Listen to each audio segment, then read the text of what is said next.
We might not be back. I might be in jail. I might be anywhere. But when I leave, you can remember I said with the last words on my lips that I am a revolutionary. And you're going to have to keep on saying that. You're going to have to say that I am a proletarian. I am the people. I'm not the pig. You got to make a distinction. And the people are going to have to attack the pig. The people are going to have to stand up against the pig.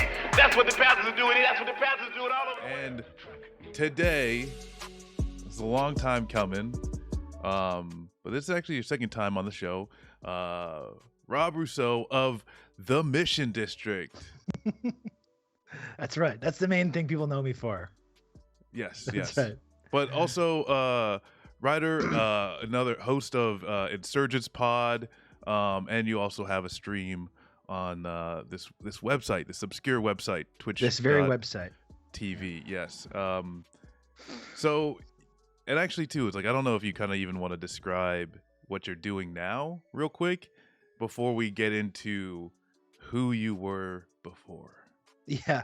Well, I don't know. I mean, I'm just, like you said, I'm doing the show on Twitch. That's my main kind of project that I'm working on right now. I mean, had a pretty fun week this week talking about, what did we talk about this week? The Sandinista Revolution on Monday. We talked about COP26 on Wednesday and Obama lecturing everyone about voting. That was fun.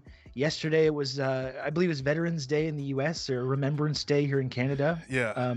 Yeah. So it took some time to remember some good troops, you know. Us? The left flank vets? That's right. Yeah, we spent the whole day talking about left flank vets and how cool you all are.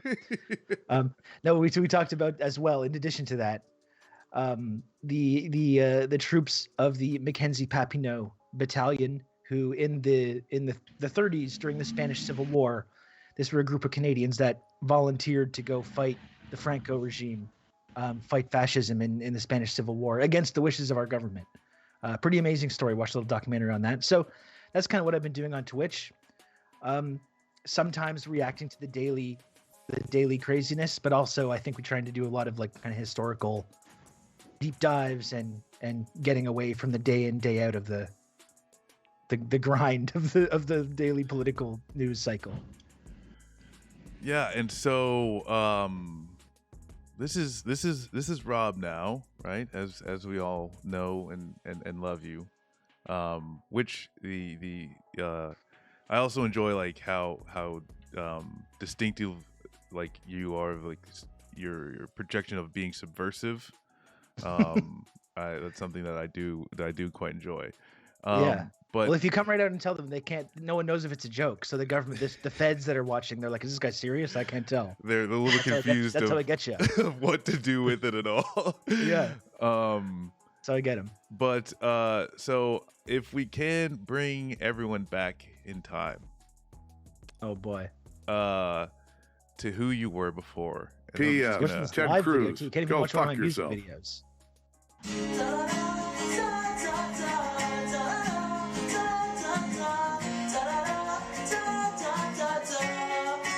You could have put on like my music videos and stuff that I did too. That would have been even cooler. I wanted you. This is the raw shit. Yes. Oh, I wanted the raw shit.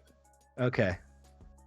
Do you It's have been a favorite probably music? 12 years since I watched this. Do you have a favorite music video? Maybe we could put it on later. The one that says "So Over You" was I think like the one that had like a lot of views. Was that your big song, Rob? That was the big single. The one probably my favorite one we did was a video called "Just Don't Feel the Same." Just don't feel the same. Yeah. Oh, okay. I like that one. Is this it? Right Yeah, here? yeah. Oh, Yeah. wow. These. All right. Here we go. Can I ask you? This is very much your style, by the way. This is very much your aesthetic, as far as like the lasers and the like the. Yeah. Did you have something to do with this, or is someone else influenced? Well, a little bit. I mean, like we in terms of the band, we were always really heavily influenced by like 80s pop and that kind of aesthetic. I like that stuff. And so that was, I mean, that was part of this video, but I've always just really been a big fan of that era. That's kind of the era where I was a kid, where I grew up. Yeah. So I've just always enjoyed the music from that period and the whole aesthetic from that period, and we really kind of like brought it in this video here.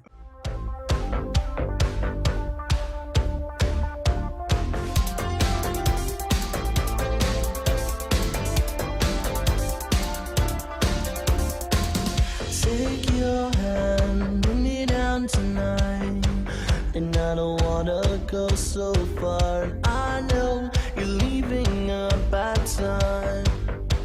I wanna go for you. What do you want? What do you want from me?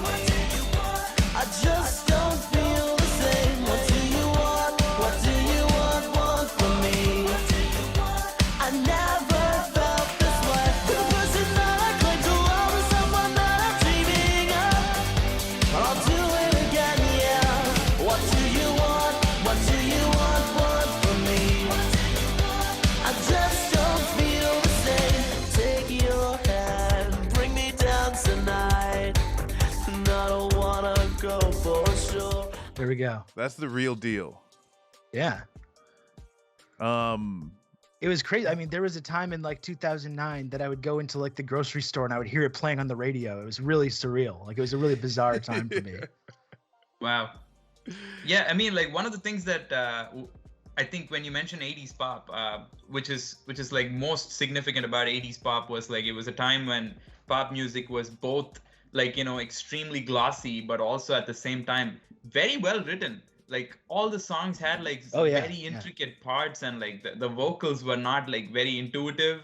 The hooks and the melodies were like counterintuitive melodies you'll find a lot, and like which is like, I mean, it used to be fun. Even I mean, I don't know if I'm just being nostalgic for it, or you know, if this is actually true, that like, you know, melodies used to be more counterintuitive, and that like parts were used to be more intricate, and it was actually hard to play these songs.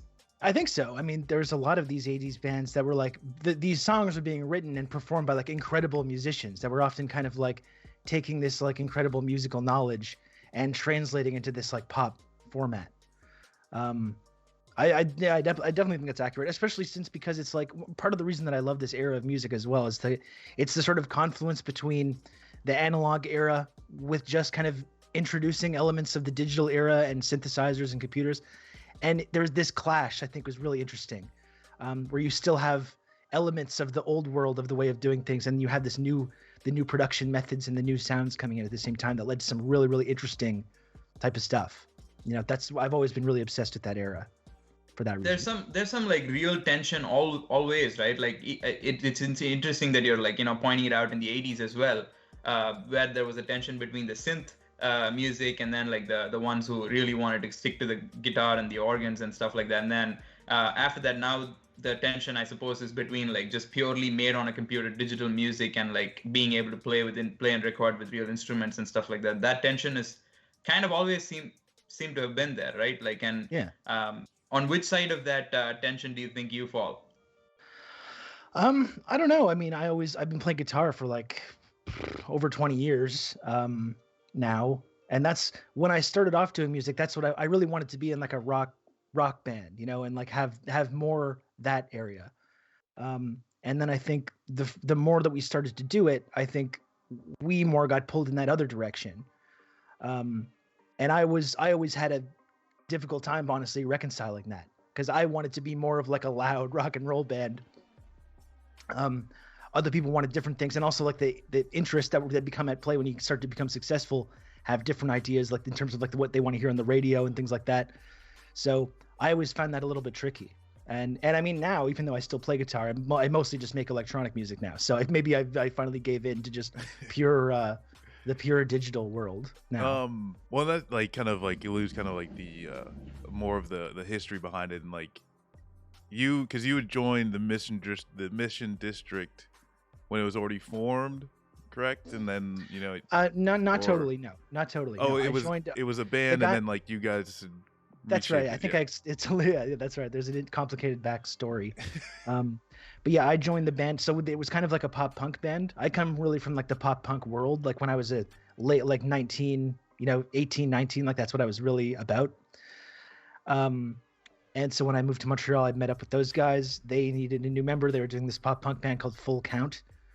I ended up just kind of joining that, which was a huge change for me from like I grew up in like a small town and just kind of playing random shows in church basements and stuff, and all of a sudden I was part of this like real actual band. So they weren't that had like full, prospects. They and weren't stuff. at a full count when they brought you on. They weren't. No, there was some drama with the tour, and their guitar player quit when he was in the middle of a tour. But then, so this was, I guess, around 2003, 2004. There was a lot of interesting stuff going on in Montreal at that time, music-wise. That was a point also where I was getting a little bit older and starting to move away from that genre, and I think wanted to do something a little bit different. So we ended up starting from scratch, basically, and starting a brand new project with the guys from that band and kind of trying to start doing something different. Which is funny because like over the course of doing the band, we ended up going more and more back in the direction from where we started but as we got towards the end. But that was the genesis of it.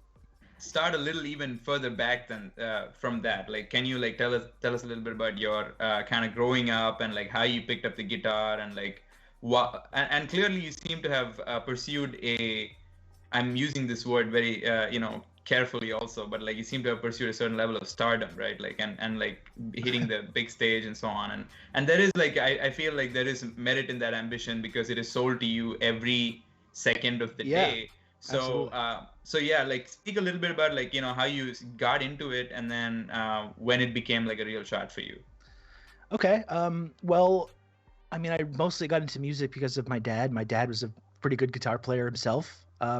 Was often playing at home, listening to a lot of the dad rock that I now enjoy to this day.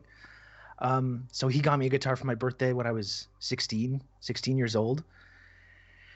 And kind of at that time, I was really into more like classic rock, 70s. I was really into Zeppelin and that kind of stuff and learning to play in that kind of milieu. And that's kind of how I got started playing. And then when I was around 16, 17, I started getting into like underground music and hardcore and like more heavy music. Because when this town where I grew up, Rockville, Ontario, was kind of this boring little town in Ontario, Eastern Ontario, not a lot going on. But somehow, like when I was a teenager, there was this vibrant hardcore music scene. There were some promoters that were bringing in bands. They were having these shows in church basements and stuff. And I grew up in a somewhat sheltered environment, right, in the suburbs. And I would start going to these with my kind of weird, shitty skateboarder friends. We'd go to these shows in church basements, and it was a really kind of transformative experience for me. I would go and see. I discovered that there was this whole other world of music that doesn't exist on the radio. It doesn't exist in music videos, and that's when I got really into like playing in bands and stuff, playing in garage bands and being part of that whole world. So that's how I kind of got started in playing in bands, probably around the age of 17 or so. And then, yeah, that led me to where I was like what I described a few minutes ago, in my early 20s. I moved away from Brockville, I moved to Montreal. Had mostly just given up on playing with bands because I didn't really know as many people here. A lot of the people that I played with weren't here. And then just kind of by blind luck, just ended up in this situation where I ended up joining a band that was kind of already established and had something going on. I had never really like given up on my idea of wanting to be successful and wanting to be like successful, like actually try and be in the music business, but I didn't really know how to make that happen. So it just kind of in the right place at the right time, ended up doing that. And then, so yeah, I guess around 2004, 2005, we really kind of started from scratch and just played a lot in Montreal and Toronto and kind of and there's only so many places you can play in Canada, right? It's a very large country with not that many actual people in it. But just doing that circuit all the time, going to Toronto, doing showcases there, playing shows here, meeting people, networking, which kind of put us on the road to, eventually getting a manager and getting on these other opportunities. Right. What's kind of like, I guess this kind of gets us right into the heart of the discussion. But like your piece, I forget where it appeared, but like Marcus shared it with me, and like it was pretty phenomenal. Like that you were able to detail something I would like to describe as that like that's the longest story about hitting a delete button, and it was like it was just so incredible that like it led up to the climax of that, the crescendo of that story is the delete button, and I was like, wow, that is incredible. And the way that I brought it back to Marcus was that like it's a story of just incredible shit being out of shit out of luck. And then Marcus basically said that that's, or maybe that you had the best luck possible, that you were both at the cusp of having that experience of your 15 seconds or 15 minutes of fame. I forget how much the measure is. And then you were able to preserve yourself coming out of it, which is often not something that's possible for a lot of people who are in the industry. So can you speak to this, like both this duality of both like being shit out of luck and having the best luck at the same time? Yeah, I mean, well, first of all, I mean, for anyone to get to that level in the first place, it's not enough just to be good and to try really hard. You also have to just have that element of luck. You have to be in the right room with the right person at the right time. And a lot of people that play in bands, even if they're incredibly talented, just never get that opportunity, no matter how hard they work at it. It's not a meritocracy, you know. It's as much as people that become successful, obviously hard work is part of it, but that element of luck is really important as well. Like when we were kind of starting to become pretty known a little bit. We had management, we were starting to record some stuff, and there was this one crazy stretch where we appeared on MTV Canada. We did an interview on MTV Canada, which you can also find on YouTube actually, which is quite funny. Yeah, I watched it. Yeah, and that's nice. Like, you're very much still like you. Yeah. That was very funny. And then so immediately after we appeared on this MTV Canada, we got in our van and we drove from Toronto to Austin, Texas for South by Southwest, because we had a spot at South by Southwest. There was whole stuff previously leading up to that. The whole reason we got a shot in the first place is because we got noticed by Perez Hilton. We got featured on the Perez Hilton website, right. Which I don't even know how that happened, but that was that was the first thing that started to like. It's because started you're to blow all so up a little dreamy bit. looking. That's right. That was part of it. Yeah, absolutely. So we drove from Toronto to Austin, Texas. We played this showcase at South by Southwest, and it went fine. Like, I don't know if anything really came of it. And just randomly at a show later in South by Southwest, we met this guy who was a rep from this small label in the UK, Relentless Records, who had like Cage the Elephant and a number of other bands at the time before they were really big. And that's how we ended up getting a record deal. We got not even at the showcase that we played. We just met this guy randomly who we introduced ourselves. He found out about our music, and we ended up getting signed to a record deal in the UK, which led to a record deal in Canada as well. And then that led to like a really crazy like 2-year period of kind of going back and forth between the UK and Canada, touring the UK, coming back, touring Canada, doing a supporting tour in the UK. And it was really at this moment where I was kind of starting to be like, okay, this is really actually happening now. Like, we're really on the verge of getting to that point that we're really trying to get to. And that's the thing I'll never forget, is that it really culminated at this show in Glasgow, Scotland, at King Tut's in Glasgow, Scotland. I remember this very, very clearly. Just a cool little like venue, smaller venue, absolutely packed with people. Like, we were a headlining band, just completely packed. I remember playing it and being like, it reminded me of teenage me being in church basements and looking at the bands playing there and being like, oh, how cool would it be to be in that position, and having this disassociating moment of being like, wow, I actually have gotten to this point. It was very strange. And at that point I was really just like, okay, so this is really working now. Like, this is really going to work out. Like, we're actually getting to that level that we really want to get to. We came back to Canada. We played a show for like 30,000 people in Nathan Phillips Square on New Year's. This is New Year's 2009. That's like, yeah, that's insane too. Yeah. That's a lot of people. It is, yeah. This was capping off like a whole 2-year period of like just all relentless touring and all kinds of crazy stuff. So we played New Year's Eve 2009. So that's where I like the opening of 2010. Like, that was what I did the night before, and that was basically the pinnacle of what we ever did. And immediately afterward, it started to go downhill. The indie imprint that we were on in the UK got bought out by Virgin Records. It got bought out by Virgin Records. It merged fully with Virgin Records. So all of a sudden, the team we were working with in our like small record label got absorbed, and all of a sudden we were kind of like this one random band in this roster of like dozens and dozens of other bands with no one really having any idea like who we were or anything. And so all of a sudden we went through this period of touring and performing and doing all this stuff to like not really doing much of anything at all. And there was still probably a possibility to continue doing stuff. We still had a record deal in Canada. We still had interest in putting out music, but I had like personally started to not be super happy with everything that was going on. I was mostly happy like when we were successful because there was just justification for it. But like I had been starting to have issues like creatively with what we were doing. We had gotten really far away from what I cared about musically and what I wanted to do when we getting started out. I was starting to feel kind of creatively marginalized. Like I wasn't really having the same level of input that I once had. So I was already kind of feeling like less comfortable with the whole situation. And then so we had started hitting these roadblocks, and all of a sudden we weren't having the big tours and all that stuff. And I had like 5 or 6 months just to kind of like sit around by myself, not feeling great about it. And around the same time I met my partner, who I'm still with today. And I felt like there was an opportunity to just kind of like, just to quit cold turkey basically. And so that's what I did. I just kind of stopped doing music altogether.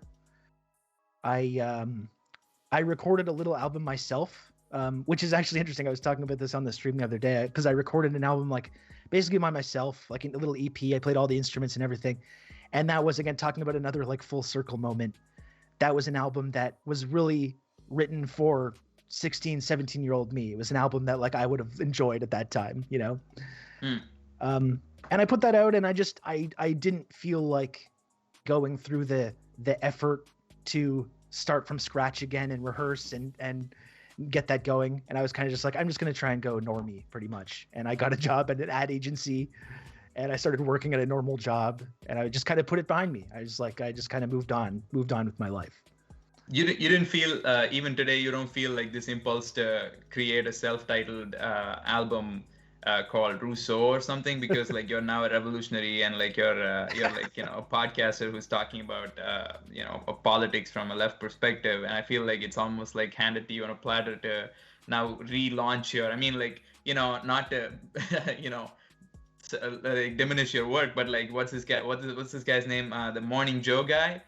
He had an album out like titled Midlife Crisis or something. No, I'm just joking. But like he had an album out where he was like kind of debuting as a rock and roll guitar player and all of that. And I thought that, you know, if he, I don't know how many units he sold, but like, you know, I could probably move more units than Joe Scarborough. Yeah. Well, and I'd say also too, Secretary of State Anthony Blinken, he's a rock and roller as well, comes out with Wonk Rock, which, you know, you could make the second, you know, just be the second artist to take over that genre. There we go. Yeah.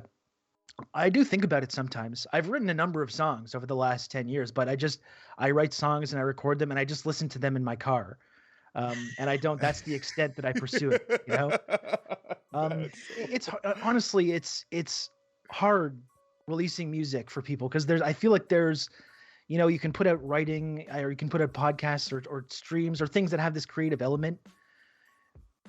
But a lot of the time when you're doing that, you can kind of hide behind this veneer of irony. You can disguise a lot of things, and you can do different things. But in music, I feel like it's very raw, and there's kind of a vulnerability when you're, and it's, at least with me anyways. I know there's musicians like Elvis Costello and other brilliant musicians that can kind of take that style and bring it to this wonderful music. But I'm always really sincere when it comes to that kind of thing, and it's hard to let people in to see that, you know. Like that's the thing. I have thought about it. I've written a number of songs that I know are decent, and if I probably took the time to actually record them properly, they would sound good and be fine. But like, you know, it's just like I like just doing it for me. Can I ask you a question? You're gonna show it to us at least like one of those tracks by the end of this discussion. I'm that's my goal personally. But Marcus, go ahead. So before we had started the show, we were talking a little bit about even just like being online, and especially, you know, specifically Twitter, and just how like hateful, cesspool of a website that is. Is it possible that maybe some of your reluctance to want to share is even like feeding into that, like is like kind of even just protection from like this like visceral online like absolutely group, you know, for sure. which I guess the question is like, well, maybe, I don't know. If you logged off for longer, do you think you'd be more willing to just say like, oh, okay, I can share this because like you're not even in that space?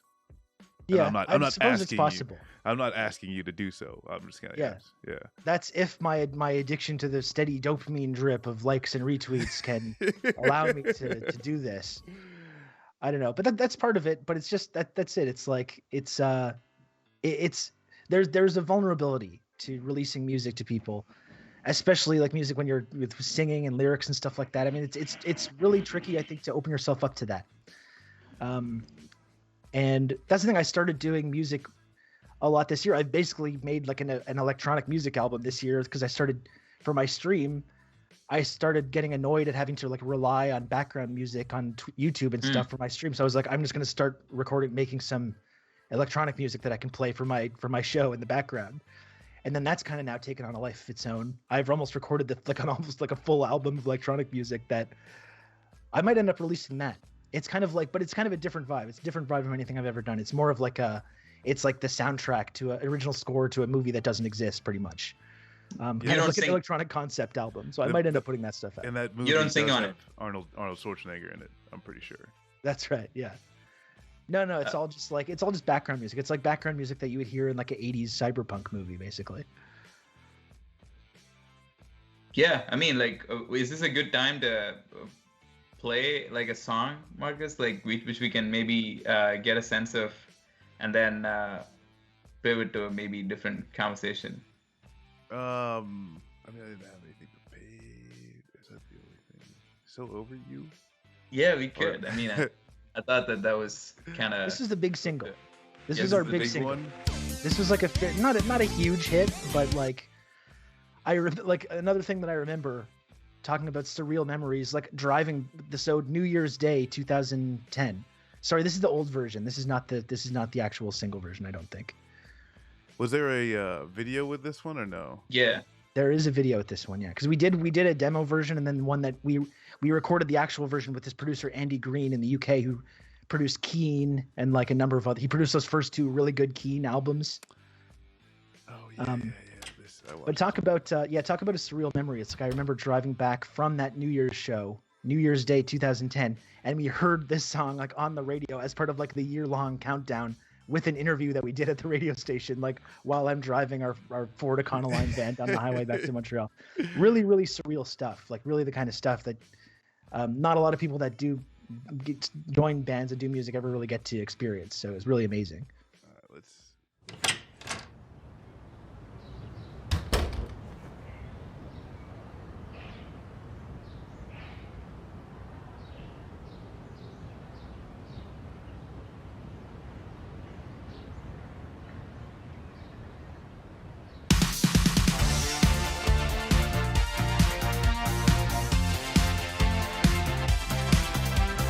One more night to make this happen, and one last chance to hold your hand, and just one kiss to get this going, and one more hope to understand.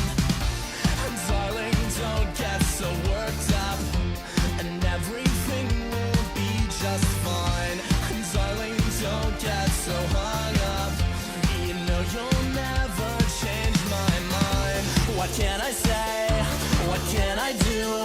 You're still in love, but I'm so over you. I'm so over you, and all the things that you do. Oh, I'm so over you tonight.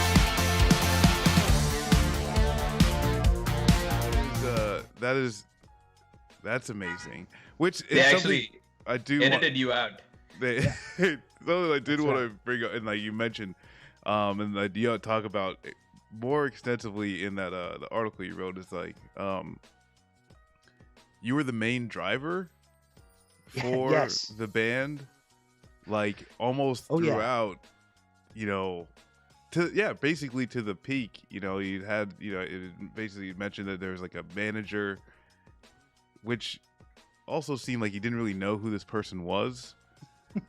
It just kind of came around when you were touring and made sure you got to spot. But Yeah, I don't know. I guess it's interesting the amount of work that went into it, that you put into it,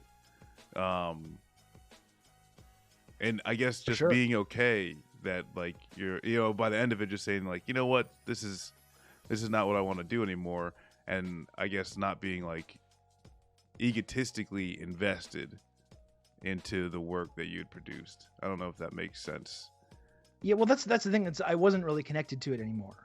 Like this song in particular, like, which, you know, I'll always appreciate this song. It opened a lot of doors for us. I find it a little cringe now listening back to it. You know, it's not, this was always for me in terms of like what we were wanting. Like this was not really the direction when we started this band that I was really interested in pursuing. And we were really ended up getting pulled in that direction because, like I said, when you're trying to become successful, not just like be in a band and play a random show for a few dozen people every now and then, but actually become like successful, you get kind of this pressure to deliver music that can appeal to kind of the lowest common denominator. And I think it's a really well written pop song. Again, I don't want to take that away. Like Dave, the singer of the band who wrote that song, it's a great song, great pop song. But musically, it wasn't really what I was into. And that was easy to justify when we were playing big shows and doing big tours and everything like that. But all of a sudden, when those things weren't there anymore, I was like, that's when I started feeling really uncomfortable with continuing to sort of pursue that. Okay, sorry to have interrupted, but like, can you speak a little bit about the kind of creative direction that you wanted to go in at that time, like what you were influenced by and like what kind of sound you were going for? Because like this kind of, I mean, to peg it, it feels like a little bit like late Green Day, early Fall Out Boy kind of thing, and I feel like it's also at the same time. With the 80s synths at the same time, that was kind of our thing, yeah. Right. So what was your I would say like kind of creative direction that you wanted to go in? What were you inspired by? What sort of songs did you feel like you would want to have, if you could describe them? Well, like when we started off, we were really influenced by like Britpop, bands like the Handsome Furs, like Joy Division, The Cure, that kind of stuff, like poppy music that was catchy and could get played on the radio, but had this element of like the, you know, darkness, this kind of 80s sound that was less synth driven. I also am a huge Beatles fan. At that time, especially in my early and mid 20s, I got really into the Beach Boys as well. And I always wanted to bring that element to it with the harmonies, the 3-part harmonies and the lush vocals and that kind of stuff. So I think when we started, that's kind of what we were doing. And what I was excited by, because it was something that felt a little bit interesting. It felt a little bit different from what anyone was doing in Montreal at the time. We had this kind of indie rock element, but also you had this element of like 60s pop and that kind of stuff. So when we started off, that's where our first EP that became somewhat successful. That's kind of the sound that we were pursuing. Very little synth. It's more of an indie rock based thing, but with these pop elements. And that's when I think when we started getting pulled in that direction, ended up becoming a lot more synth driven, a lot less guitar driven. Like I was, I wanted to be in a rock band. I wanted to play loud guitars and have loud drums. And the further that we went along in doing this kind of music, the further we moved away from that kind of sound and into this more synth oriented. Well, how did that transition? How did that happen? Like, was that like something somebody forced you? Did somebody sit you down and say, "Hey, man, no more of this. Like this, more of this," or like was it something that organically other band members were gravitating towards and you just didn't move in the same direction? Yeah, well, I think. Like when we started off writing songs, it was a really collaborative process. We would sit down in a room together. Maybe someone would have like a bare bones skeleton or something, but we would sit down and try and arrange the song together. We'd all be contributing ideas and stuff.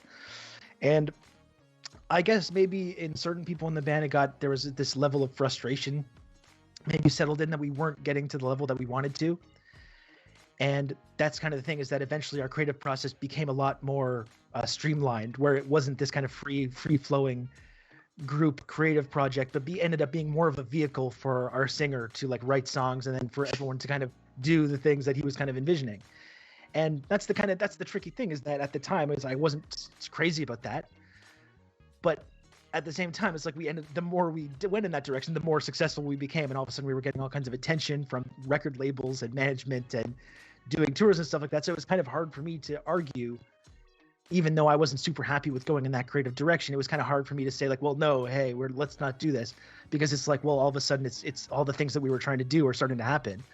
So that's when I kind of just like told myself, okay, well, I'm just gonna like put my own ego aside, put my own creative feelings aside about what I think we should be doing, and just try and enjoy this like moment for what it is. And for a while that worked out fine. It's just that, like I said, it's like once we started hitting these roadblocks, that's when it became a lot more difficult for me to make that kind of justification to people. And I gotta guess, like, what would you think of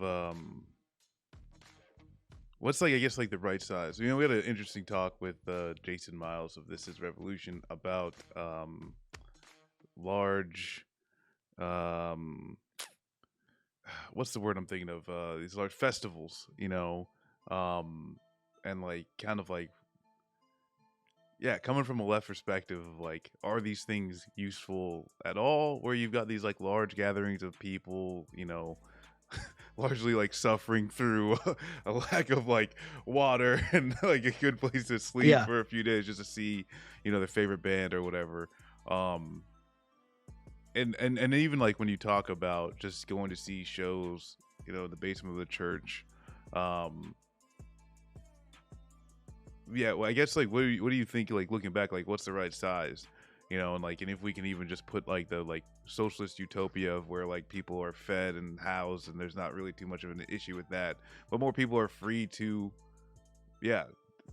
do their musical exploits, and maybe not get forced into like, well, hey, if I want to keep doing this, I need to just listen to the lead singer, you know. I guess like what would you think is like kind of like a right size for this, and you know, for like, I guess a music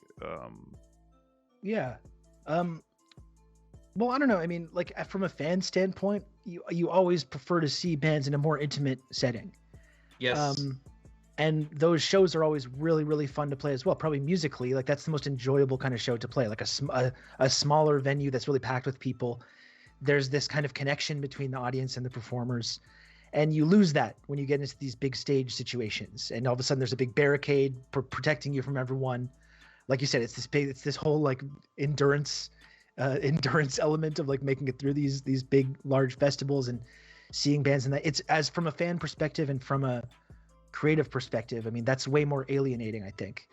At the same time, when you get a taste of that kind of success, it's hard not to want to pursue that, right? And it's like you start playing those bigger shows and getting the benefits of that, both financially and in terms of like the you know, the audience that you're starting to reach, regardless of whether that's you know, creatively the best way of doing things.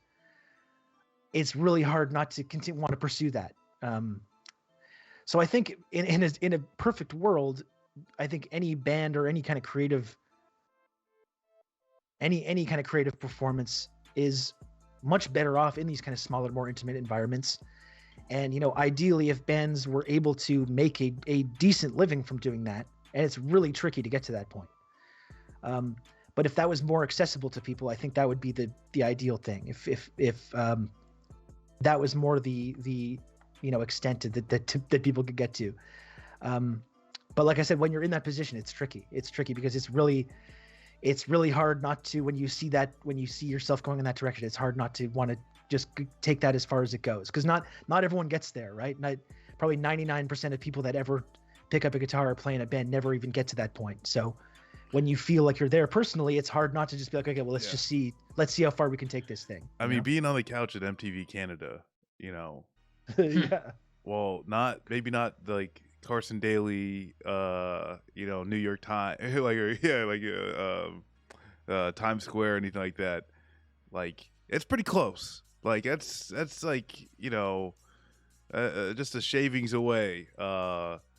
And like, I mean, like when you even say 99%, like you're talking about 9999999, right? Because like, there's just so many people who do pick it up, do give it a shot, and then, you know, by your senior year of high school, it's like, well, I got to go to college now, you know, or something like that. But and like I said, even plenty of people that are amazingly talented songwriters and musicians that do everything right and work their asses off just still never get that opportunity because you have to have that element of luck at the same time.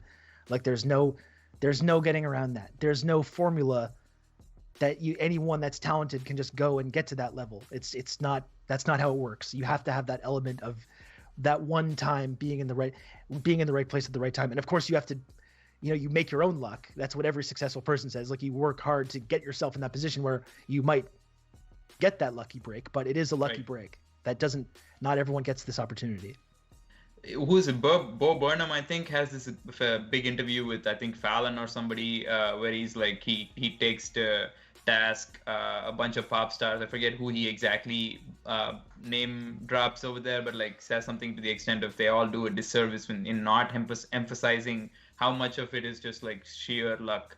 And and they kind of have to live through this myth of like being exceptional, because otherwise then their whole performance or craft falls flat or something. So because like if the moment they admit that there's really nothing special about them, then the fuck for our 10,000 people gathering to see them live, right? Like so it's kind of like a nice conundrum, I think, like a sort of dilemma where the artist is both having to admit that they are unexceptional and exceptional at the same time. Yeah. But like, given this, like, would you say that the industry model is like lately, especially where the artist kind of, the ones who make it, the artist wins, like winner takes all, and the audience kind of loses. Like the audience is losing right now when the artist wins. Previously, it used to be that the artist wins and the artist loses and the corporations win, and like they just steal your voice and stuff like that. Maybe there's some element of like the artist winning. Not everybody gets to win, but maybe the artist is winning, but the audience is ultimately the loser because we don't get anything close to what we would, want or deserve. How do you, what do you say to that? Well, definitely. I mean, like I said, it's been a few years since I was been involved in the actual business, and we like at the time we were doing it. This is like between 2005 and 2010. It was really the transition between the old way that the music industry works and the new way, and record labels figuring out how they're supposed to still turn a profit in this new situation where now no one is really buying CDs and buying that kind of stuff. Like that used to be the whole game, right? And the record company would make money from selling physical CDs, and the band would make money from going on tour and selling T-shirts and selling tickets and stuff like that. And so around the time, that's when they started signing bands to like 360 deals. So all of a sudden, the record labels were getting a piece of that, of the touring stuff, that was pretty much the primary bread and butter for a lot of artists. And I guess just judging from where the music biz is now, the main thing is that there seems to be a much larger gap even than the people that A-list and everyone else. There used to be kind of like a middle class where I think a band could make a pretty decent living in this kind of like B tier. And now it just seems like there's the big name artists, and then there's just this kind of huge crop of everyone else who might get millions of plays on Spotify every now and then, or might hit something really big, but ultimately are making pennies on are making pennies from this, and are not really, especially in the time during the pandemic when you can't tour. That's the primary way that most artists are making money. Literally, just can't even do that at all. So that's the kind of main thing, is that it seems like there's the gap between the 1% and everyone else has extended a lot, and now it seems like there's a lot of artists that are struggling to get their heads above water, and then you have the A-list stars who are just multimillionaires and just getting everything. I kind of feel like there's just like this focus on, or like addiction to epicness, and this is something like I was thinking about. I went and saw Dune, which is like the first time I saw a movie in a theater in like years now. It's been almost 2 years probably. Yeah. But by the time the movie started, I was already tired of things being epic. Like it was just, everything was just vague and grandiose. There was nothing could be subtle, nothing could be not nuanced. It was just, everything was loud and big and in your face. And I think we've got some, especially recently with the Travis Scott, but as far as like these big grandiose level like music festivals or situations, there's been a few like really bad situation, like going back to like Fire Festival.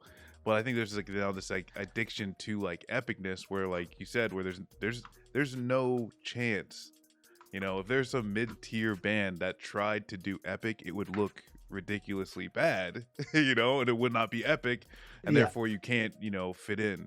And so I guess I'd be like, the question is like, how do you think, is that just something that we have to evolve on from, like enough people just have to get tired of something being so big and in your face that we can move on to something else? Maybe. I mean, because that's the thing. I think plenty of people are tired with that. Yeah. And for the people that are tired with that, there's no shortage of people that are doing amazing things in every genre, right? Like we can look at like modern radio and see like, no one plays guitar anymore. Rock and roll is dead. You go on like TikTok or YouTube, and there's incredible guitar players out there, young guitar players, people that are doing things in like a wide variety of genres.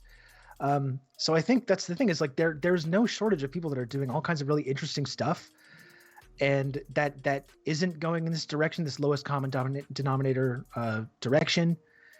The key is like, how does a situation come about where these people can actually like make a living from doing something interesting and not going in that direction? That's the tricky thing, and I guess that's one encouraging thing about the way that the internet works now with things like Patreon and Kickstarter, and there's now kind of different ways for artists to like directly reach out to people and connect with people, and also like actually start turning a profit also. So I guess they're like, ultimately it would just be nice if there was maybe a little bit more equity and more people, because even getting to that point where you're like a low-key independent artist that's doing okay from Patreon subscriptions or going on Twitch or whatever, even that, I think it would be nice if that option was available to more people. And that's why, I mean, that's the whole idea behind like the government getting involved in kind of the arts programs as well, and allowing people to kind of do that stuff. Is that something that I agree with? We have a little bit of that in Canada, and it's been overall over the last couple of decades, it's been, gradually kind of squeezed away. But I really like that, when there's kind of the support for the arts, like outright support for the arts. Of course, when in the austerity times, that's the first thing that always gets cut.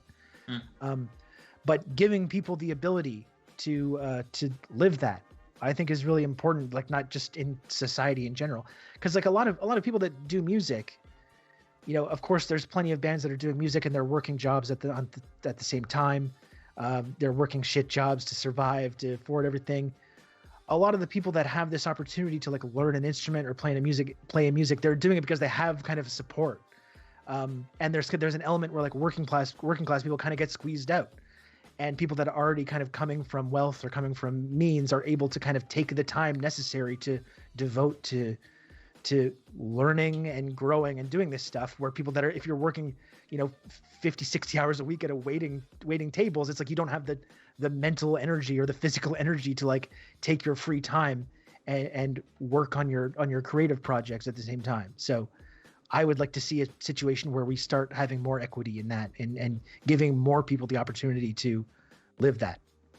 Do you think there's a scope for artists to organize in this capacity? Like, I mean, I when I say that, I kind of get a little hesitant, because like art is supposed to be something that organically grows, and like, you're not supposed to agitate for people to like listen to you and stuff like that. But either way, is there a way to strategically organize artists, like whether it's through collectives, or like whether it's through kind of sharing platforms? I don't know how that's even possible, given the frameworks that we have. Even Patreon and all of that becomes an individual one-to-one exercise, right? Like me and my audience type of engagement.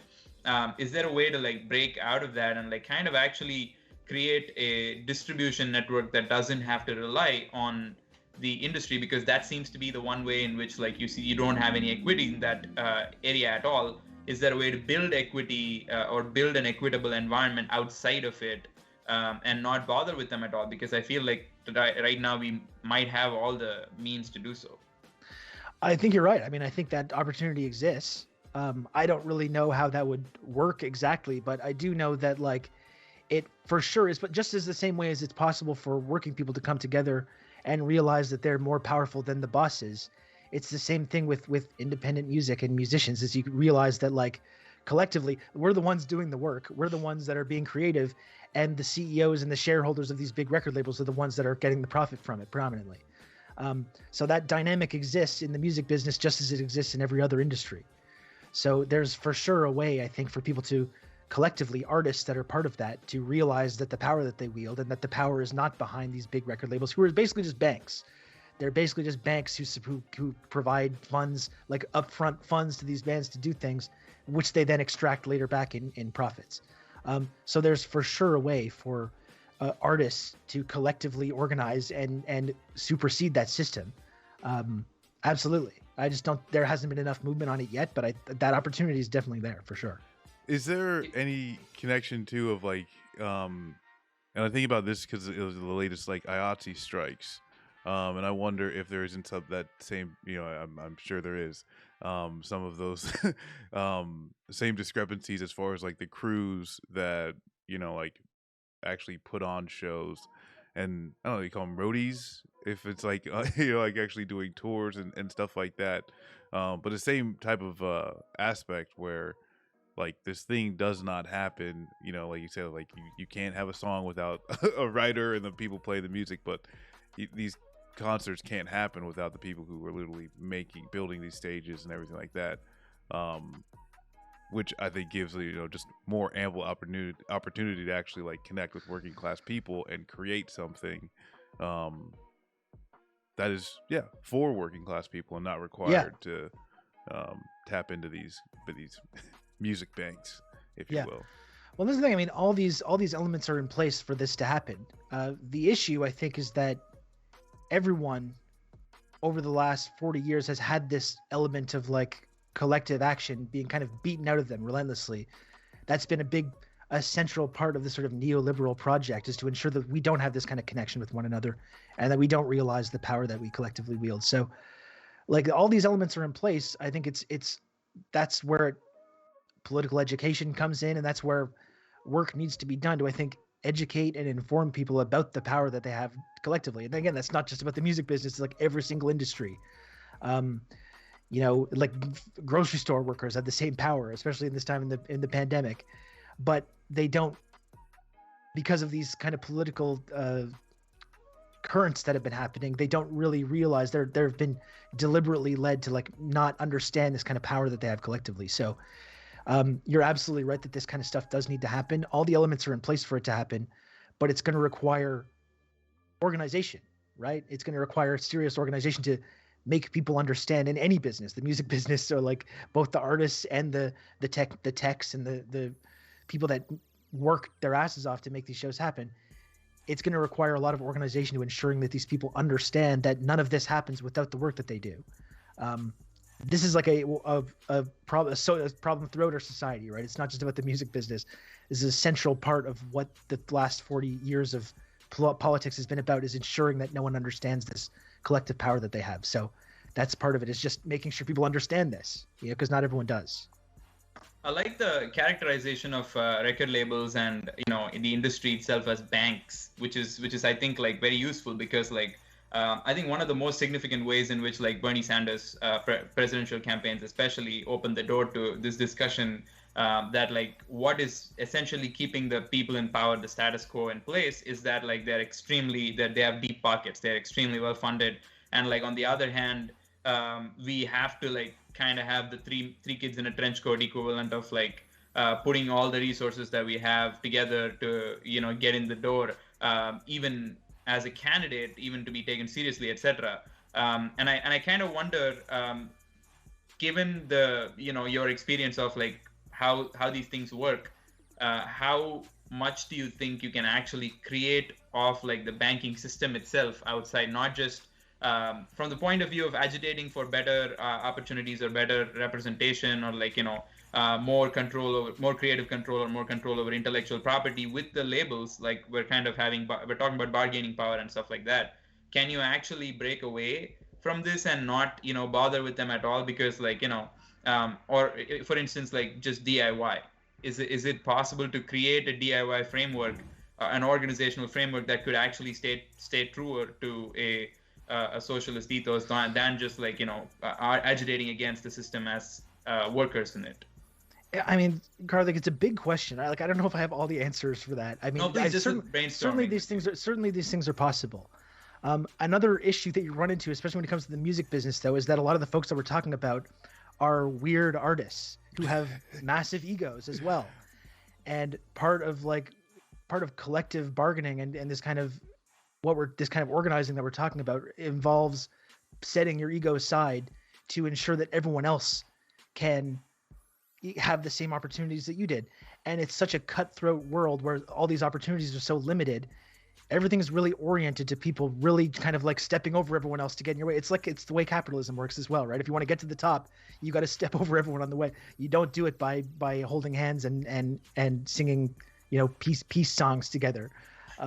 Everything is oriented towards like competition and competing with other people. So that's the tricky part, I think, about the kind of organization that we're talking about in the music business. Is you're talking about, number one, artists who are weird and like are kind of crazy in the first place, because you have to be like a little bit somewhat crazy to pursue these kind of things in the first place.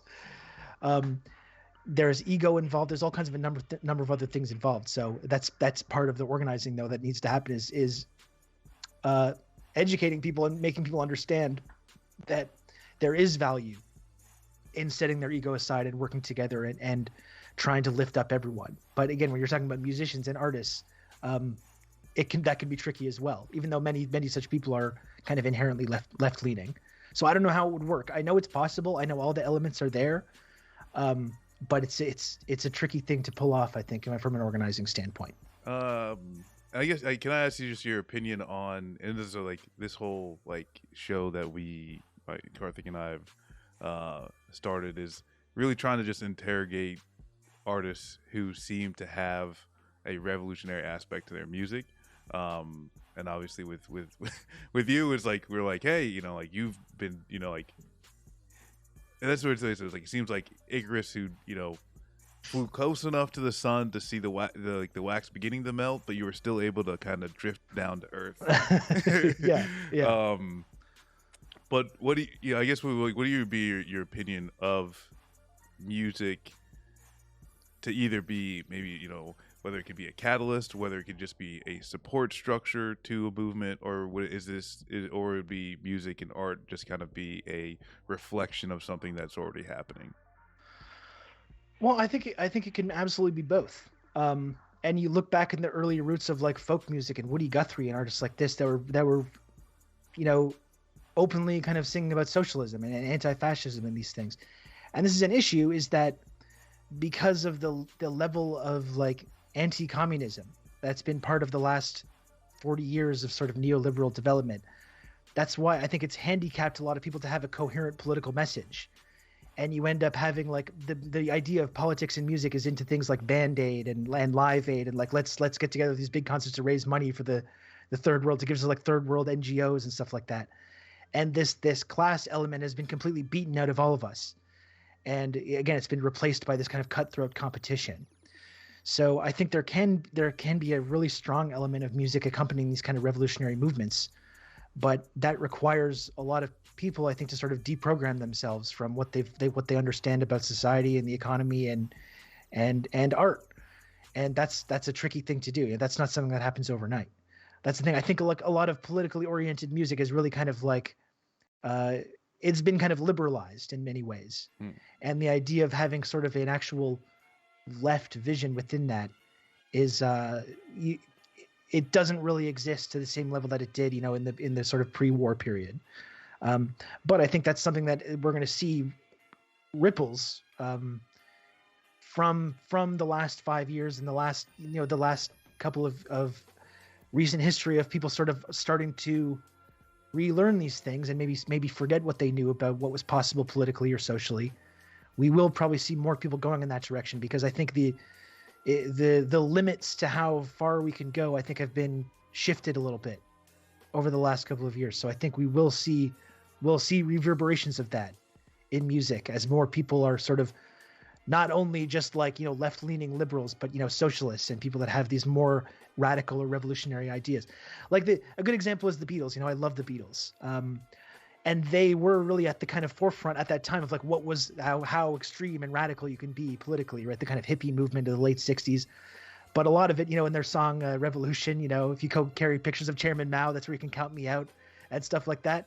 Like there was kind of a limit. There was a limit to how far you could go, and you could be radical, and you could kind of challenge the establishment through the way that you dress, or the way that you wear your hair, or the kind of drugs you're doing, or the kind of what you're doing in your personal lifestyle, that kind of stuff. But the idea of actually challenging power in any way, or challenging the rigid class hierarchies in any way, that was kind of off the table. To the extent that that's something that I do think is kind of shifting right now.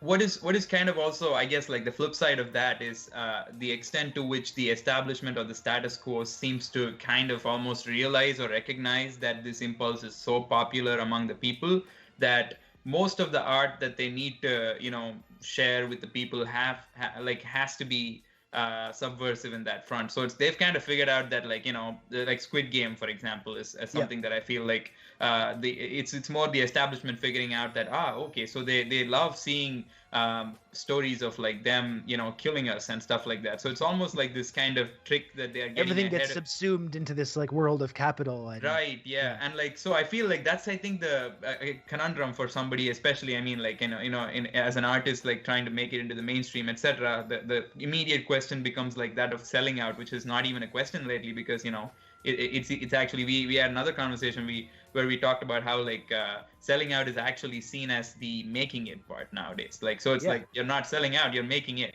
And like, so how do you kind of actually have any vision for an artist outside of this scope, where like your validation of your work, your self-worth, your even what you think of your music is entirely tied to this notion of like, if I'm on this, I am successful, if I'm not, I'm not. And like everybody seems to be only agitating towards that first category, and like everybody else is in the second category and trying to be in the first category. So how do we be cool? How do you, and in other words, like, how do you make it cool to be a loser, like in this game? Yeah, I don't know. I think part of it is just reevaluating what success means to be an artist. And I think most people that are getting involved in doing music or any kind of artistic endeavor need to let this idea go of like, where I'm trying to get is to be like a big multimillionaire celebrity living in a mansion and stuff like that. I mean, that was attainable at one time. I guess theoretically it still is, but people need to sort of start having ideas about what success means that exists outside of this framework, and accepting the idea that, for most musicians and artists, like, success should mean finding an audience. And even if you connect with a few dozen people, that can be more creatively gratifying than going out and playing at a big festival in front of 20,000 people and getting all the perks that come with that.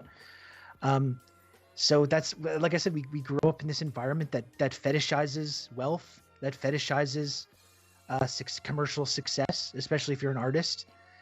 And part of it, I think, is not allowing capital to consume all that dream, and for people to start just reorienting what their idea of success as an artist would be.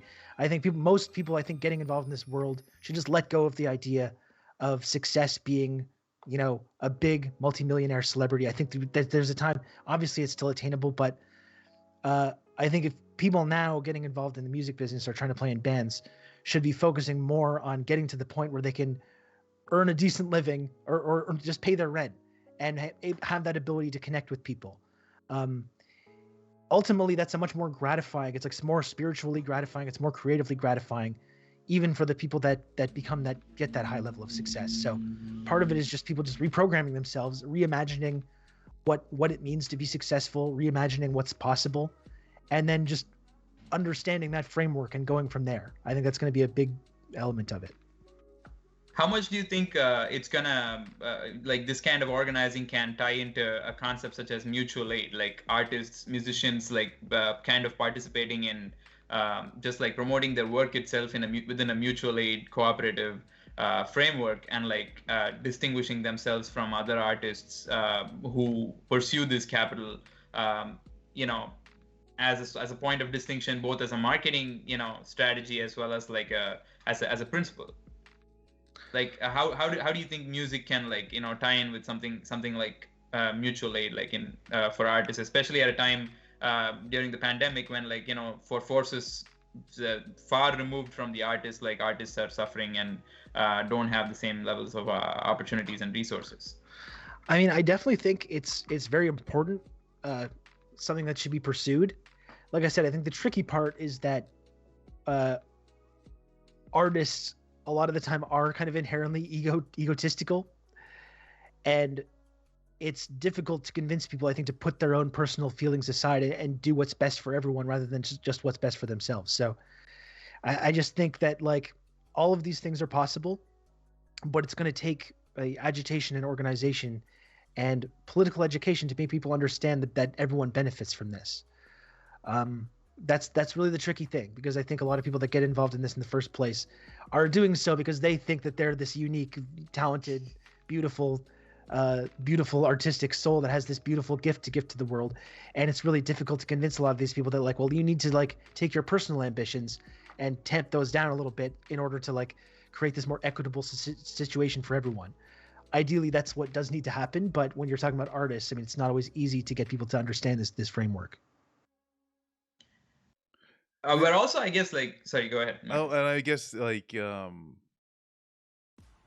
like obviously, like when you were playing in the Mission District, that's not something like you were necessarily had at the forefront of your mind. Like, I guess like like what kind of brought you to where you're at now?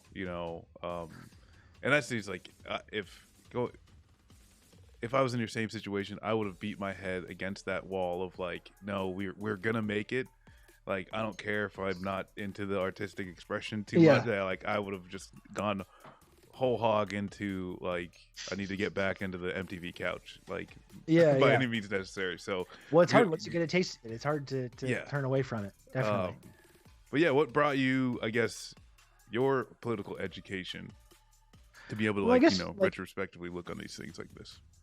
While I was focusing on being a musician, like in the 2000s, you had the background of everything that was happening at that time, right? You had Bush, you had the Iraq War. I mean, I remember we were at the studio in the UK in like 2008 as the financial crisis was happening and as the Obama campaign was going on, and following everything, like while I was focusing on my artistic career, following everything that was happening. And then so I've always just been kind of naturally left leaning just from observing these events unfolding, like as I was getting older, seeing like the promise of this idea of growing up in the 90s, like, oh yeah, everything's going to continue getting better. It's the end of history. We've kind of solved all these geopolitical problems. You're going to be able to go get a great job, get a house just like your parents' generation did, and all these opportunities just kind of evaporating. And seeing all that get turned out to like not actually be true, seeing the political turmoil of the 2000s. And then in 2010, like everyone else, I was very inspired by the Obama campaign. The idea that like, oh, someone is actually taking over in America. It's this incredible moment of all these things changing. The economy's collapsing. Like, he can come in and really make all these kinds of drastic changes. There's finally someone in America that's in charge that's going to like do something different. It's going to be change, like he campaigned on. Yeah, hope and change. And yes, we can. Yeah. And then in 2010, like I said, when everything kind of just ground to a halt, and all of a sudden I'm just in my apartment for like 6 straight months just with nothing to do except go on twitter.com. I was like, I'd gotten into Twitter to start connecting with people that followed our band and everything, but I got really into just like following politics on Twitter and tweeting and talking about politics, and just every day being hyper focused on like what was going on in the United States and Canada, and every day becoming more and more disillusioned, like as I saw the disappointment of the Obama era start to like metastasize. The Obama's foreign policy, this very barbaric imperialist foreign policy, the drone warfare ramp up, rescuing all the banks in the financial crisis, giving up on this idea of we can have this kind of profound change. And then so it led to this period of just like I'm all I have to do is just focus on the news, and because that's the only thing I'm really interested in right now.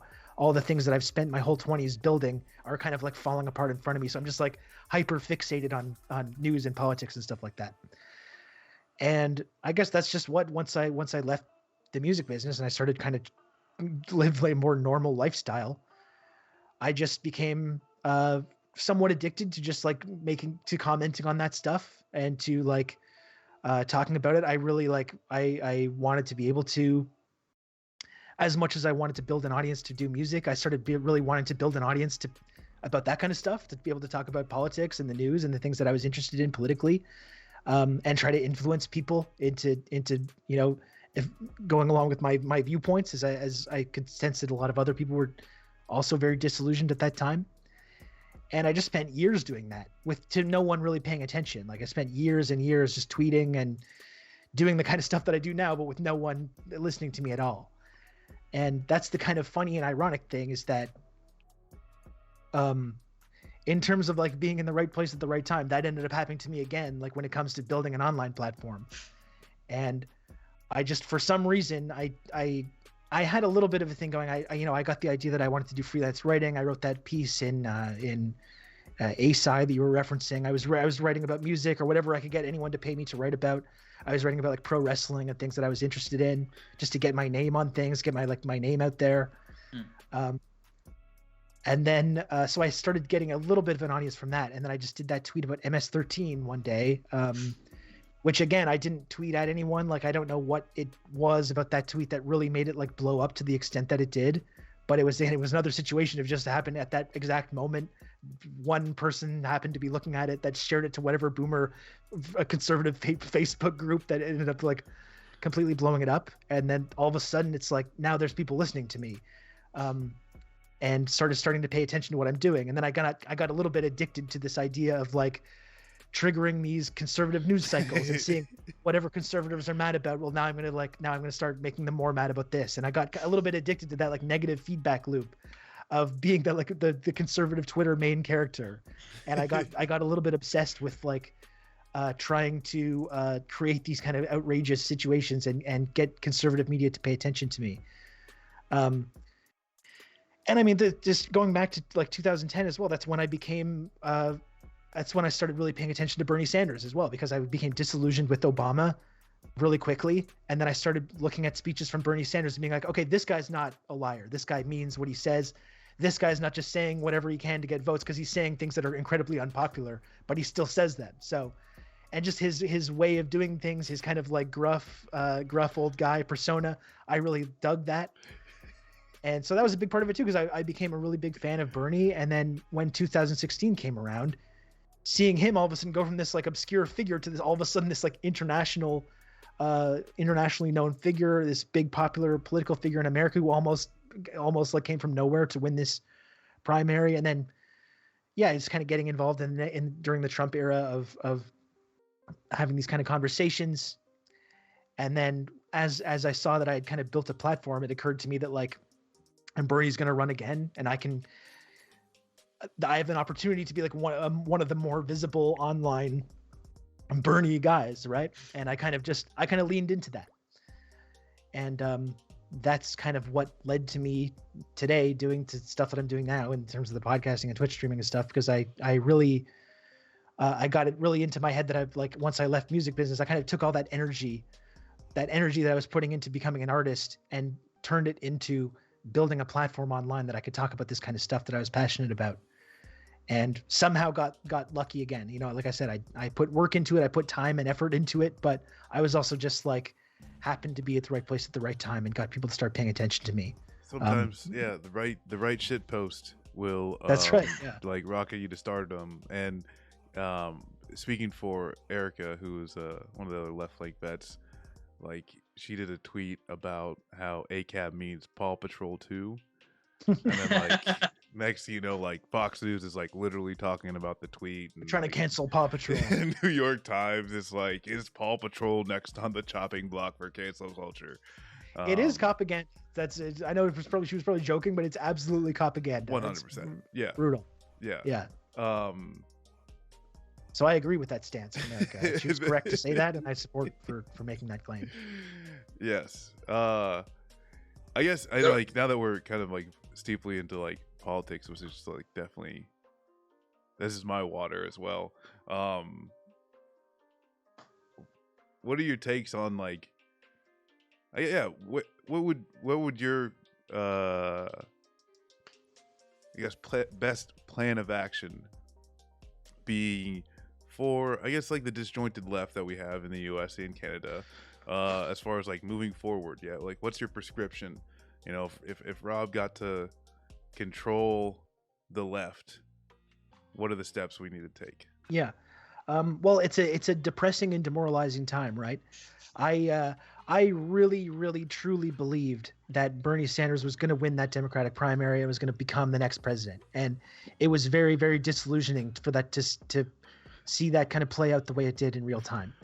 And it's been very tricky. I mean, over the last year, you've seen this kind of the online left, such as it is, which at one point was kind of like all pulling in the same direction for a little while, just completely kind of fracture and go off in these just different directions. So it's been pretty depressing and disillusioning in terms of like what my prescription is. And like, I'm not an organizer or an activist or anything like that. I really just like, I comment on this stuff.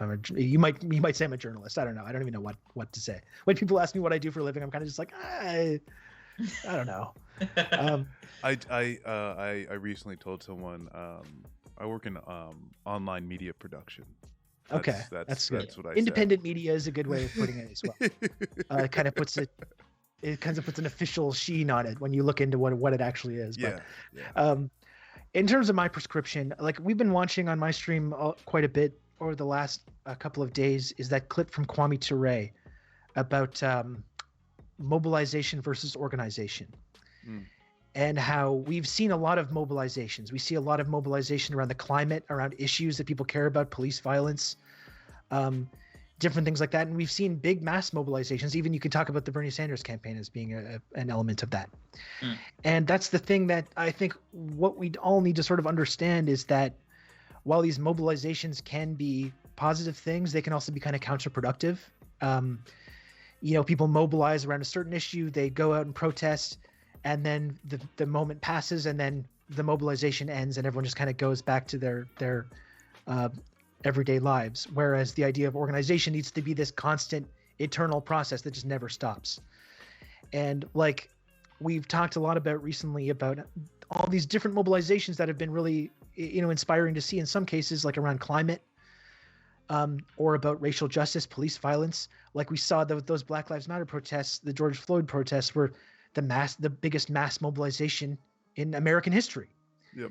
And when you look at the material gains that this massive, in many ways very inspiring. I don't want to, like, again, when I talk about this, I don't want to take away from the really inspiring nature of it and the people that worked really hard to put their lives and their freedom on the line and their bodies on the line to make these kind of changes. But when you look back at like what the material changes it led to, what did it actually mean? Not a lot. It didn't really mean anything. All these police departments across the country are getting more money. You still have Democrats saying like, well, even saying defund the police 2 years ago is still killing us today. The idea that activists had dared to suggest that we were going to defund the police, all this kind of stuff. Or when it comes to climate as well, you have Democratic leadership did take a knee wearing kente cloth. The kente cloth. Yeah, that's right. So that is one thing. Pretty big step. That was huge. Or again, when it comes to mobilization around climate, we've had these massive climate marches in Canada, for example, and then you have like Justin Trudeau going to march in the climate march, and it's like, you're the fucking prime minister, dude. Like, you're the one. He's buying he's buying oil pipelines. He's deliberately like missing all these lofty emission targets that we have that we set at like the Paris conference, all these different climate conferences we go to, and talks and summits. Just completely blowing by all these emission targets time and time again, and then he's out there, at these climate mobilizations. So, to an extent, I think we need to understand that these mobilizations aren't enough. There needs to be like eternal militant organization going on within these movements, and like when you look at things like Black Lives Matter, it seems like all that organization is being done in this kind of like neoliberal NGO capitalist framework, where now you have like Black Lives Matter becoming this big global brand. You've got NBA players, multimillionaire NBA players wearing Black Lives Matter shirts or having Black Lives Matter branding on things. I don't want to say that these things aren't important, but it's not really leading to actual material changes in the ways that the police work or the level of police violence that we see in the United States or Canada. So the organization that's happening within these movements needs to be in a way that doesn't play along with capital, but threatens capital. That's the only thing that anyone will ever listen to. Anyone in the ruling class, obviously they don't listen. People have been voting. We've been voting. People voted for Bernie Sanders. They voted for Joe Biden. They're voting, and this voting is not actually leading to changes in the way that our economy works, the way society works. People voted in record numbers for Obama and became incredibly disillusioned when that didn't lead to this big profound change that he was talking about. And now he's out there like lecturing people about being disillusioned. But the organization that happens within these movements, it has to threaten capital. And that's the only way that any one of them is going to be taken seriously. Like there's been decades now, going back to like the late 90s, the mobilizations that were happening around like the globalization movement, the world trade movement. There's been endless mobilizations, Occupy Wall Street, the Iraq War. There's countless examples of all kinds of amazing, inspiring mass mobilizations, and nothing has changed. Nothing whatsoever has changed. So there has to be a shift. And again, I recommend everyone check out the Kwame Ture speech on this, from this mobilization framework into a organizational framework that never stops, that just doesn't stop when these mobilizations end, that continues, and most importantly, that threatens capital. That's the only way that that's going to ever lead to actual material change for people, because obviously voting and mass mobilization is not enough. There's now decades of evidence that we can point to that show us that this stuff is not actually delivering gains for material changes or gains for people. It has to threaten capital, or it's sometimes counterproductive. The kind of if you can like look at like success through two different frameworks, like the only way in which like capital seems to kind of any amount of investment takes place in any of these issues is if like the gains go right back to capital, or it's sustained only by like a small group of individuals for themselves. Like they can only either grow their own individual wealth, or keep it, or increase the wealth of the people who are already wealthy. And anybody who dares to do anything else is immediately cut out of the system, right? Like, and that's kind of how the system seems to be functioning. So I feel like we need more people who are interested in like taking the money out of the system. And so that's kind of one way in which, like, if you were to work with the abstract idea of like organizing with an effort to take money out of the hands of capital and into the hands of people, as an artist, like how do you, how would you approach a problem like this? Or is this like, if you were to just like think out loud? Well, I mean, as an artist, I don't really know what my answer would be like in terms of like the artistic framework. Because again, I kind of have a toe in that world still, but I've mostly like moved past that. And it's a very different environment from when I was like really heavily focused on being in that world. But in terms of like threatening capital, I think one thing to look at is at the very beginning of the pandemic, around February, March 2020 in Canada, we had these Wet'suwet'en protests that were starting, and these blockades. This was in reaction to Wet'suwet'en blockades in BC, blocking pipeline infrastructure for the Coastal GasLink pipeline in BC on unceded territory in BC. These protests are being like violently disrupted, and by the RCMP. It's like a classic example of this kind of neocolonialism. That's the RCMP fulfilling what the whole purpose of the RCMP is, which is to disrupt Indigenous people, and especially when they're making these kinds of like participating in these kinds of mass actions. But it started leading to this national solidarity protest blockade, which was not just based in mobilizations like the George Floyd protests were, but was based in actually blockading infrastructure, railways and highways. And it's amazing to look back at news at this time and see the reaction to it, because you see, as soon as this element gets added in, and it's not just a big mass mobilization, it's not a march that people go to and then they leave, but a sustained effort to occupy and blockade infrastructure the capital relies on. And that you can really tell that is what they really care about, because that's, you saw immediately a big sort of a campaign, a media campaign, and a campaign from the political class to try and stop that as soon as possible. And that's the kind of one of the tragic things about COVID, is that it kind of got dispersed by the fact that there was a pandemic, this thing that was starting to build, that felt like a very new and fresh moment, something that was really pregnant with a lot of possibility. But that to me is that is the framework that we should all be kind of paying attention to. And that's the way, when these mass mobilization events happen, I think it needs to take place more in this framework, in a way that threatens the ability of capital to continue to, operate in the way that in this kind of unencumbered way that they want to. So I think everyone should pay attention to that and take a look back at what was happening in Canada in February, March 2020. And I think ultimately that's where we need to get back to. And in terms of these climate marches are great.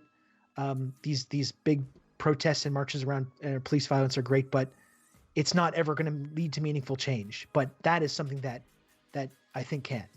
But it's also going to require a lot of sacrifice, and it's going to require people to really put their bodies on the line, to literally put their bodies on the tracks, to stop this machine from working. That's the only thing that the ruling class, the elites, the people that kind of control our society and our culture, that's the only thing they're ever going to really listen to. And I don't know if you've read this book, How to Blow Up an Oil Pipeline. I haven't read it, but I do need to. I've heard about it. Yeah, Andres Malm, it basically makes that, same argument. If we're going to actually get to, and specifically with climate change, like if we're actually going to get to the limiting the use of fossil fuels to the point where we're not, destroying our ability to, live on this planet, we're going to have to put our, bodies on the line to physically stop the movement and production of some of these things. In which case, in my head, it's like I see it as like a churn, and I'm happy even multiple times you brought up political education, because it obviously I think it has to start there. But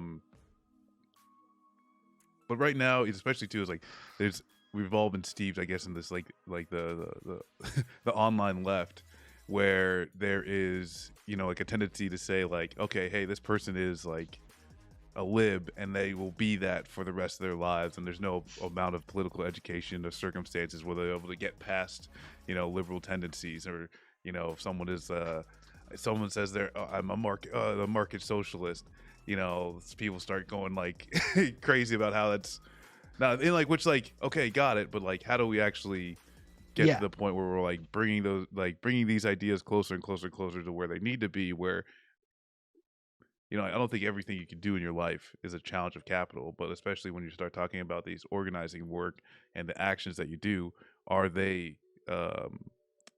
actions challenging capital?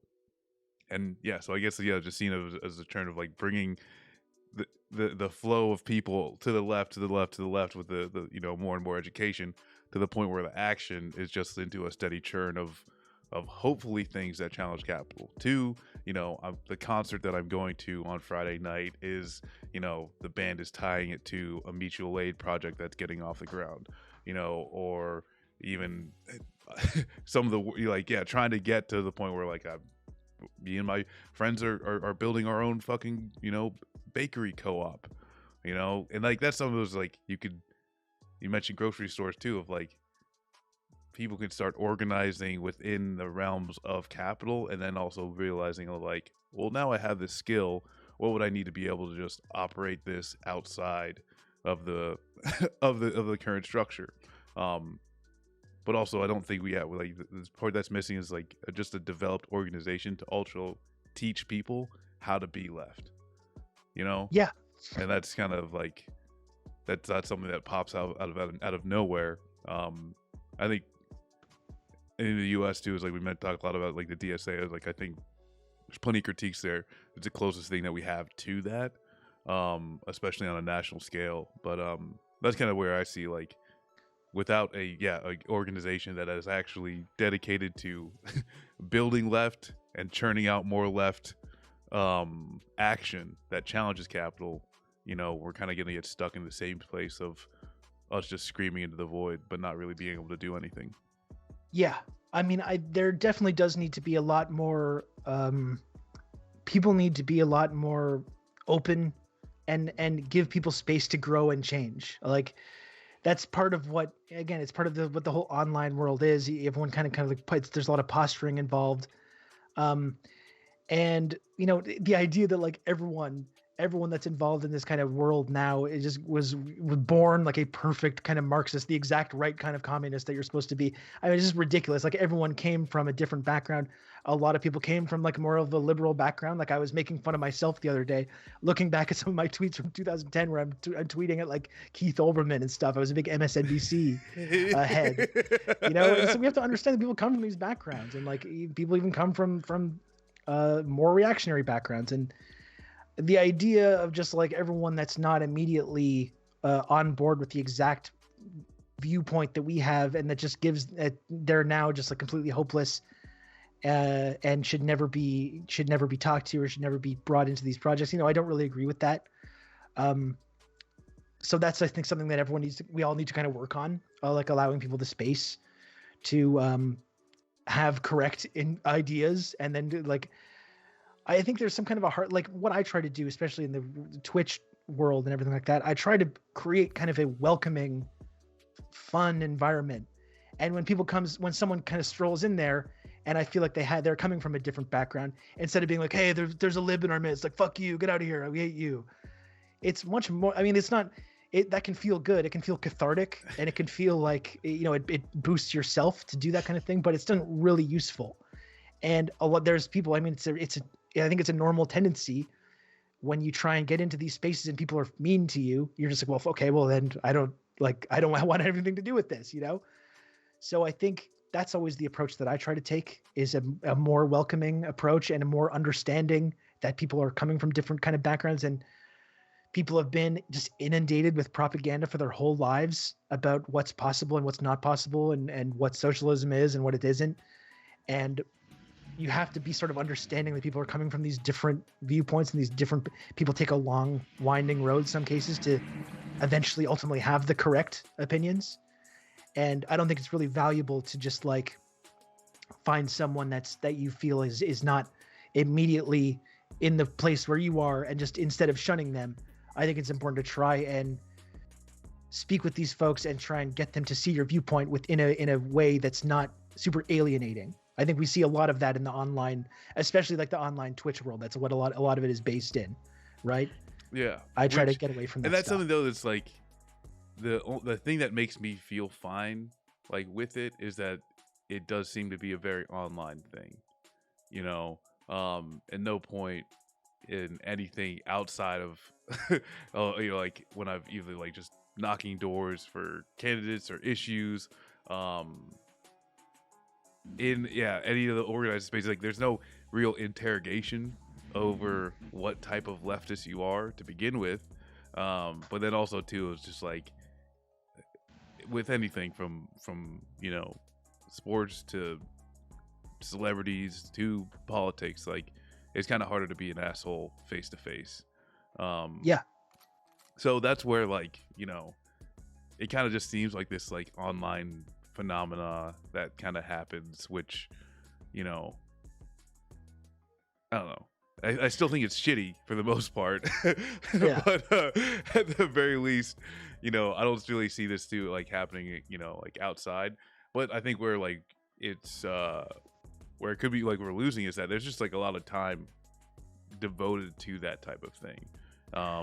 Where, you know, I was even recalling It's Always Sunny in Philadelphia episode. It's like the Gail the Snail, where it's like this, you know, annoying character, and they always like throw salt on her and everything like that. Which, like, yeah, like you said, like it just be like this, oh hey, yeah, we got it, you know. But it's like, is this a really, you know, fruitful effort? And, you know, like what could we be doing that maybe would actually help progress the movement? But, you know, I guess too is like there's also the question of like maybe there just needs to be a space for, you know, lefties online to be shitty, so that they go outside. I think so. The I mean, world that's the and thing. not It's like be I shitty. think I spent, you know, a couple years, I think, really leaning into that, and the whole Twitter dunking culture and being kind of a prick to people, and it, you know, it's cathartic. And I was angry as well, like especially getting into the Trump era. You see the extent to which things are like fully kind of falling apart. The promise of the sort of what we were promised in terms of like where our society and culture was going, and you can take that out on people, and it kind of feels good. psychologically, I don't think it's super healthy. I have tried to like kind of move on from that now. And that's it. It's like, I don't think ultimately, while that might be like personally cathartic, I don't think it's really helpful towards building anything. It can build a personal brand. But in terms of like actually winning people over to your viewpoint, I don't think it's really super valuable. So I think that's the kind of thing I've tried to devote myself to over the last year or two, is just trying to have a more positive energy that I bring to this kind of stuff. And just the stuff that I don't like, if someone that I like has a bad take, instead of like putting them on blast, I just fucking ignore it and focus on the things that we agree with, rather than like, getting involved in every single kind of like online outrage cycle. I mean, this is where I feel like even neoliberal, like just the Democratic Party adjacent, whether it's just an average internet user or it's an actual celebrity with like a corporation backing them, etc. They always seem to be like kind of doing this kind of getting people over to their side, not so much through political or like any policy related stuff, or even platitude is also not working. But I guess like the last bastion of like what they're fighting this battle on is the fact that they have all the celebrities, the kind of the cultural entertainers and like the arts and culture people, and like that's something that has always like kind of bothered me a little bit in terms of how like we socialists and like people on the left have not been able to like utilize this culture power of like just speaking to the class interests of the working class, as opposed to the class interests of this person who is temporarily embarrassed millionaire or whatever, and I feel like that's kind of something that I've always been like, maybe the way we win people over or have a more productive engagement is by actually produce art tends to have a good job, like do a good job of that, right? Like that's kind of one of the reasons why we even come to art in the first place, because like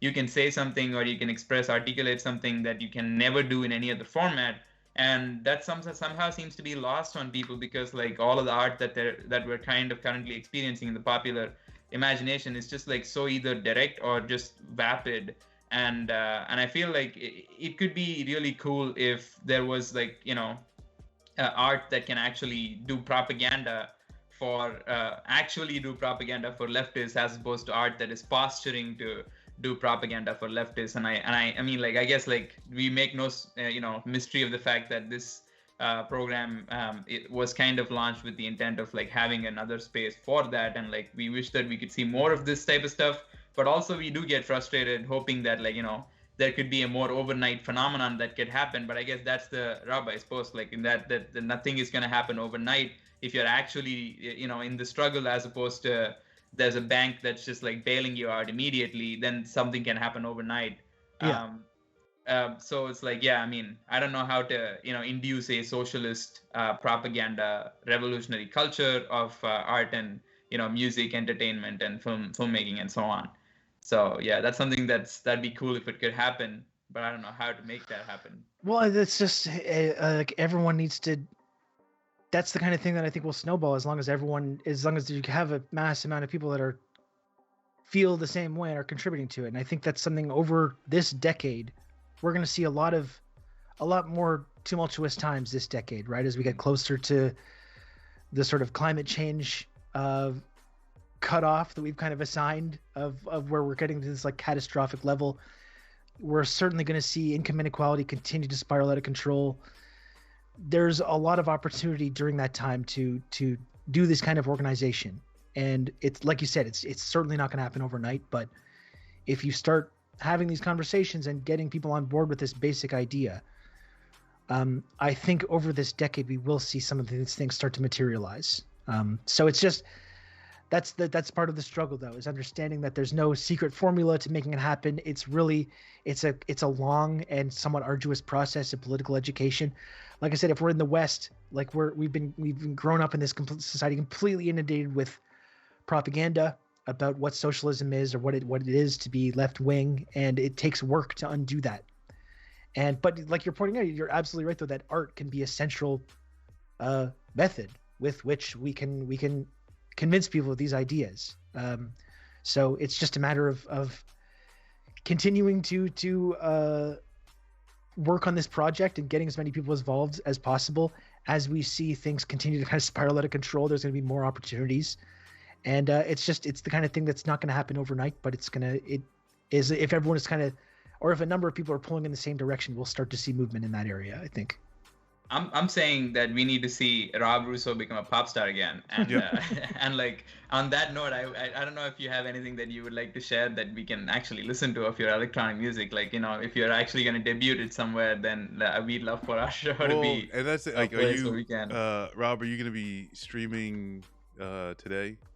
Yeah, I actually have to go soon. I have to edit my podcast and then stream after somehow in the next like 90 minutes. Somehow going to do this. Well, we believe in you. Yeah. I don't know what. So I've got a number of electronic things. I mean, you can list. I do the intro music for my stream. You could play that. Because